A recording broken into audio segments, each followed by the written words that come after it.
Hi, I'm David Garrido. Ever heard of the phrase, show your stripes? Well, Reading FC are literally doing just that.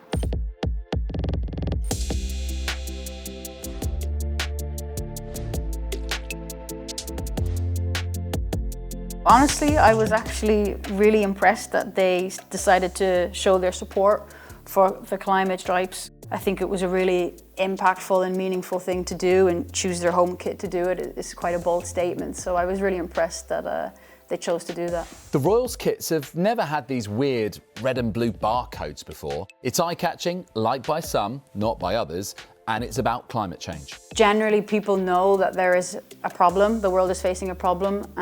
They've probably heard of global warming, but they probably really don't truly know the extent of the problems and what they can do themselves to play their part in creating a green shift. Well, the striking look is part of the club's hookup with the University of Reading. But before going forward, we actually have to travel back in time.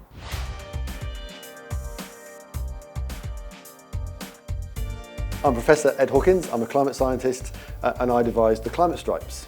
Okay, I need you to explain this, break this down for me. So, what does this illustrate and how does it work, Ed? It's a very simple visual highlighting the change in our planet's temperature over the last 100 years or so. We see one stripe per year, coloured by the temperature in that year. And you start with mainly blue colours, end with red colours as the planet has warmed very rapidly over the last 50 years. Okay, so that's up to now, but let's project this forward 10, 20 years. How does the picture look then? The planet is going to continue to warm over the next 10 or 20 years because we're still burning lots of fossil fuels. And so the consequences of that are more intense heat waves, more heavy rainfall events and more sea level rise around our coasts. It's not a nice thought really, because how bad the situation is right now. We are in a climate crisis and I think everyone needs to realise that. But the positive aspect is that we have time and we can still make a meaningful impact now. So if you want to think about it like in a football game, you know, we've got maybe 10 minutes left, we're in the 80th minute and we've got a little bit of extra time to try to push and try to create a victory. And football is clearly already suffering. More games called off for extreme weather, waterlogged pitches, frozen pitches, players having to deal with soaring temperatures and plummeting air quality. We're all breathing the air around us, and athletes in particular. But the important thing about air pollution is the changes that are being proposed to tackle the climate crisis will also affect our air quality. And so by taking petrol and diesel cars off the road, for example, and moving to electric cars, means that air quality will improve, and that will improve everyone's health and athletes as well. The key is prompting the conversation, taking the picture from in the office out to the masses. Where else have you seen the climate stripes? They've been used all over the world. They've been put on cars, on buildings. I even went to a London Fashion Week show, a catwalk show, where there were dresses with the stripes on, which is a very unusual place for a climate scientist to be. Okay, let's have a bit of fun with this. This is the work of climate clubs, a collective of creatives, designers, strategists coming together to tackle the climate emergency via the power of football.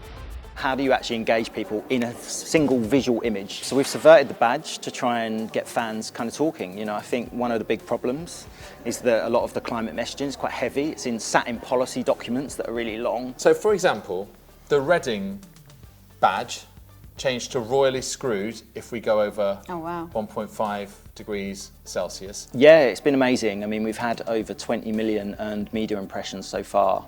Players like Hector Bellerin, Chris Smalling, Lucy Parker, Katie Rood, Colton Cole, all been sharing out our kind of content, which is really, really incredible. The Brentford kit with hexagon design because of bees, because they're the bees. Yeah. And it says here, 12 species of bees lost in the UK since 1990. I think football clubs are actually more powerful than governments. That's my big thing. I think Marcus Rashford as a number 10 or Gary Lineker as a number 10, I think are more powerful than 10 Downing Street in their influence. If you look at Rishi Sunak's got 1.5 million followers on Instagram, for example, Rashford's got 15.4 million. Other things like, you know, not even just football, Miami Heat, the basketball team, Miami Heating. It's powerful. It can be a fun, sort of involving, engaging part of culture. I don't think it has to be this kind of cable tie yourself to a goalpost sort of angle. What do you think of that kind of thing? I think that's brilliant. I think that's definitely a bold image, one that's going to turn heads again, because for the regular football fan who maybe doesn't really know so much about the climate crisis, they're going to look at that and be like, whoa, what's this? And really be a bold, impactful, meaningful statement, and I think that's powerful. It's really good. How far can we go with the football shirt Can you imagine, for example, ditching carbon-heavy sponsors or a club really making a beeline for a sustainable brand to try and profile there? Yeah, absolutely. I think look at what's happened with betting recently. You know, the betting sponsors have been banned. I think that's the right move.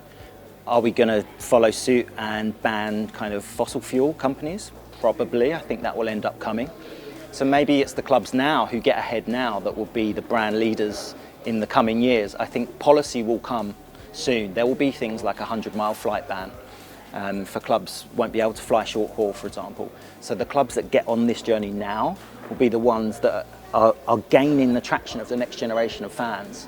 There is growing momentum here. Midfielder Morten Thorsby has taken the number 2 shirt at Union Berlin to highlight the global warming limit in degrees Celsius, while Real Betis have used their home strip to draw attention to their sustainability strategy, Forever Green. But can we go bolder than this? Imagine if Brentford made a kit where all the money from sales that go directly to the reintroduction of those lost bee species.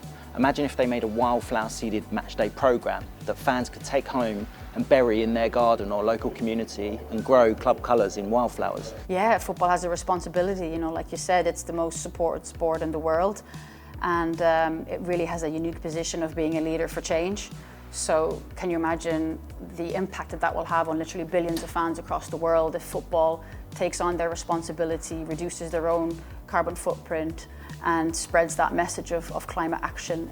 You know, it's unbelievable the change that could make. Showing your stripes, creating cool visuals, being confident in your voice, hooking in the audience were all our key factors if we're to jolt this world into action and help football take the fight to the climate crisis.